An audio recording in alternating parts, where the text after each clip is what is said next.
I was thinking about collectivism today and how it's seen as such a bad word by so many people.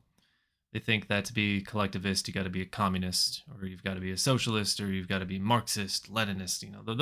Those are the buzzwords of the day for a lot of American Republicans who are just some of the most mindless people that you could ever encounter. Things that people in America have allowed themselves to believe. I mean, yes, here in Europe too, you've got a lot of really ignorant shit about immigrants, but the US is just such a circus. And when I think about collectivism and I think about belief, I start to think about the concept of God. And no, this isn't 2015 all over again. I'm not making a video saying that I've finally found God. Only I have found my own concept of God, and I'm going to share it with you. Um, so if you're not fully repulsed, go ahead and just sit and have have a cookie or something. I don't fucking whatever you do. I still think that the concepts people have created over time, over the entire history of time, to explain the inexplicable, they're all still pretty ridiculous to me. All the major religions, all of the minor religions, all the stars and the planets, mumbo jumbo. I don't believe in any of it, but at the same time, can I logically claim these things don't exist? Maybe, because the burden of proof is on the person making the claim that, yeah, I heard Jesus talk to me and I saw him in my soup. And, I had this feeling, I really felt it, man. It really, the wind blew a certain way and I knew that that was my dad. And, when my cat farted, that was my sister, my long lost sister. She's out there somewhere, man. Okay. All right. Yeah. Like these are all things that we conjure. But the cat farting scenario to me is no more or less ridiculous than the concept of the Christian God or the any of the Abrahamic faiths or Islam or just everything, Judaism. They all reek of human made constructs to me. And human made constructs, when dealing with things that the human brain could not possibly comprehend, such as why are we here? Such as why do we have consciousness? We may be getting closer to answering that question, but if you just say, "Oh, God," and then it's like, no, I don't want to hear that. I don't want to hear. No, I still believe in empirical proof, tangible, physical, visible evidence that I can see and go, all right, yeah, all right, okay, I'll concede that to you. When it comes to God, this thought, this idea, this thing that people call on for help, especially this thing that people say is the creation of all things. That's us. That's me. That's you. That's everybody. At least that's what I think it should have been. Starting at the beginning of time. Take a look around at what we got now. It's frightening. It's a mess. This is not the best humans can do. This is not the best we can do at all.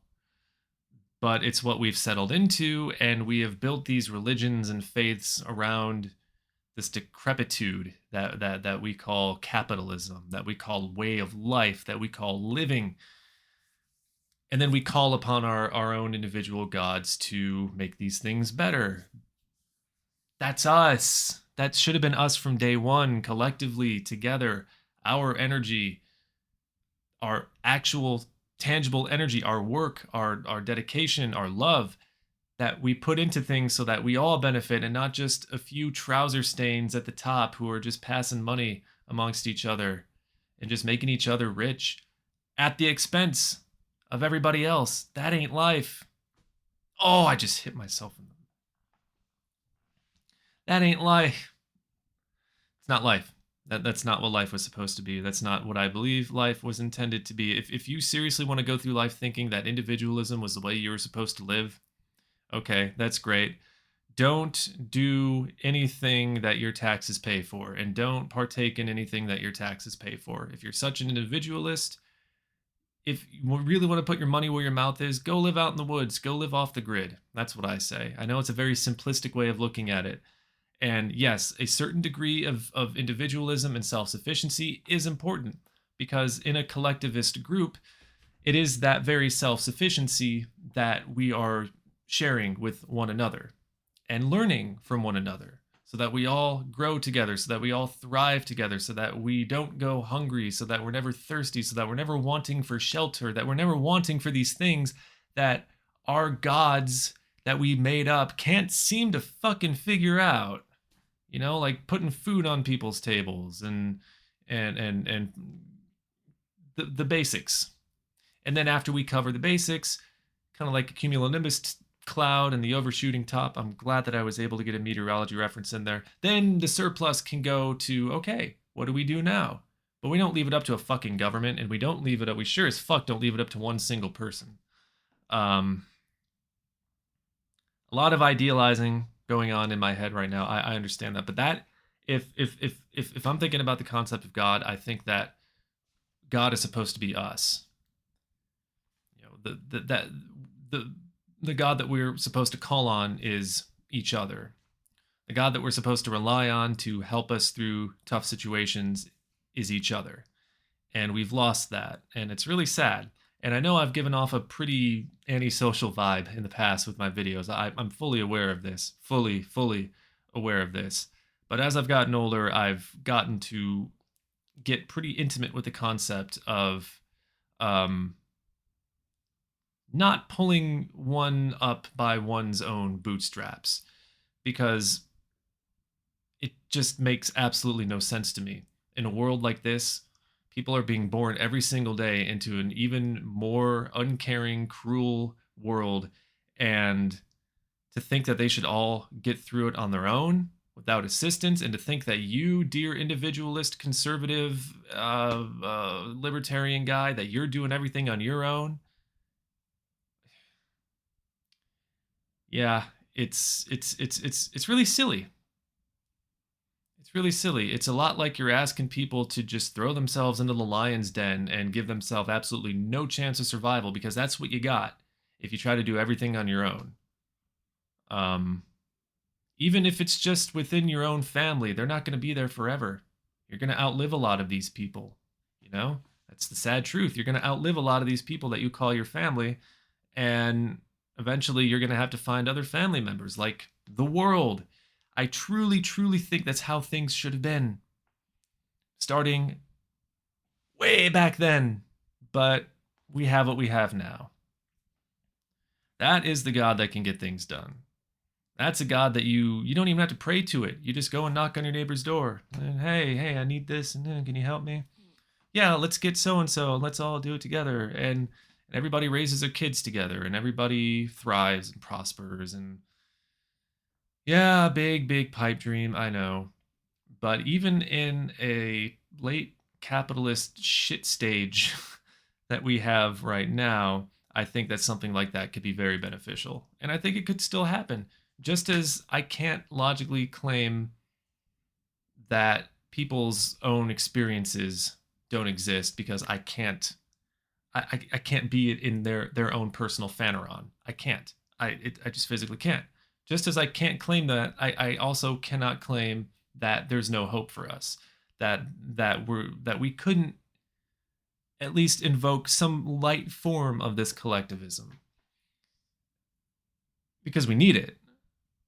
We need it to survive. Like we absolutely do. You can sit there and clickety clack on your keyboard about how being an individual is the most important thing, and you know, when everything fails, you know, when people think about apocalyptic scenarios, when people think about the end of days, governments are gone, police forces are gone. There may be some militias and shit that pop up, but largely, um, you would not really thrive even as an individualist in that scenario. A lot of people like to like, oh yeah, I would. I'd hunt my own food and plant my own, whatever. Okay, yeah, you would, and you'd get by for a while, depending on how fertile the land is where you live, depending on about a billion other factors that you have no control over whatsoever that you would probably need help from somebody else to take care of. Maybe you saw that episode of The Last of Us where the guy's living completely on his own and self-sufficient, and it's a TV show, guys. All right, it's a TV show. It ain't real life. Although it was a very good fucking episode, and it's a very good show and video game. Um, yeah, that's basically what I wanted to say. That I think, no, I don't believe in your sky god, and I don't believe in a lot of the things that people are saying to me about the stars and the planets and the universe and these like these rituals and these superstitions.